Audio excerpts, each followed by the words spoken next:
Matt Bernier with a quick look at the Jersey Girls Stakes from Belmont Park Sunday afternoon. Race number $350,000 is the purse. This is a 6 furlong event for 3-year-old fillies. Before I dive into the field, head on over to bets.drf.com. You can find out the latest and greatest as far as sign-up offers are concerned, for whether it's new member, existing members, whatever the case may be. Bets.drf.com is where you need to go. Let's take a look at the field of 5 3-year-old fillies that are signed on for this dash. It looks like there's plenty of speed on paper, but this race really revolves around the number 3 break even for Brad Cox. She has been fantastic in all 4 lifetime starts.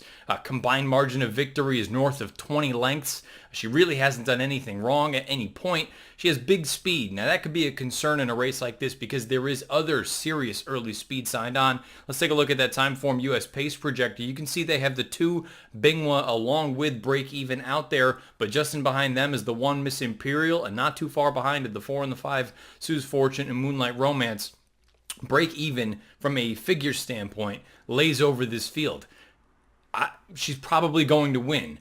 There's a part of me that's a little bit, I find it odd that she's not running in the Acorn on Saturday and she runs here instead. I recognize the Acorn is at a mile. This is at 6 furlongs. Maybe there are distance concerns with her, but the way that she won the 8 bells at 7 furlongs, basically lengthening on that field after setting a hot pace, I don't see why it wouldn't translate over to a mile. Maybe they're just taking sort of a more conservative role with her, and they'll eventually gradually try to stretch her out. I'm just a little bit surprised. That's a grade 1, $700,000. This is a non-graded stakes race for $150,000. She's probably going to win.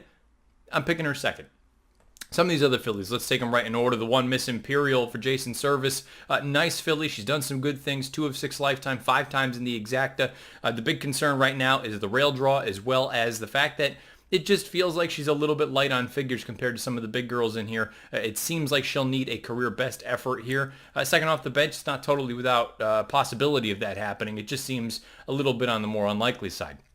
The 2 Bingwa, one of the big speed horses in here, 1 of 2 for Wesley Ward. Most recently, impressive winning and non-winners of 1 other than at Belmont over a fast main track. That was on May the 19th. The 3rd place finisher, Jump for Joy. She was a next out winner with a 67 buyer.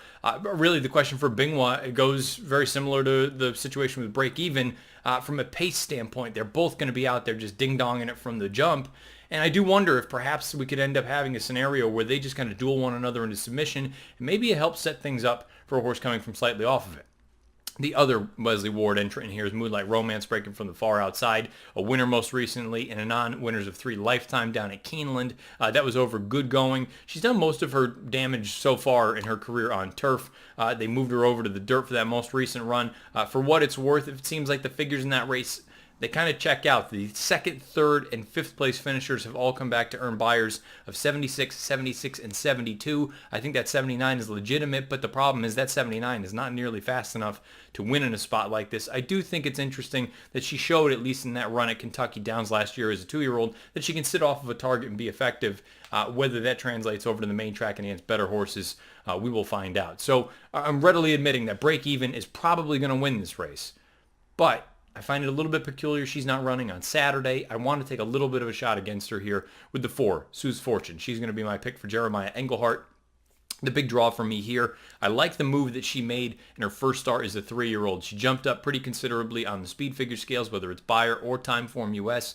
And I like that she's shown, as she did in the Adirondack. Keep in mind, she's a graded stakes winner already. She showed that she can sit off of a hot pace, commence a bid, and come with a rally. That was at 6.5 furlongs. This distance at 6. It's going to be one of the shortest distances she's run in her career, but I like that she can at least sit off of a target, come with a run, and she might be a playable price given that break even's probably going to be in the 1 to 5 range when it's all said and done. Again, break even, very much the most likely winner of this race, probably going to win the $150,000 Jersey Girl, but find it a little bit odd she's here, not running in the big one on Saturday, and there's other speed in here. I'll take a little shot against her with the 4. Sue's Fortune in the 3rd at Belmont on Sunday. You're playing this race, playing any race at Belmont Park on Sunday. Take a look at bets.drf.com. It's where you need to go. You can find all the latest and greatest as far as new sign-up member offers are concerned, as well as existing sign-up bonuses. So bets.drf.com is where you need to go. Schedule post time for race number 3 at Belmont Park on Sunday afternoon, 2:34 Eastern. Good luck.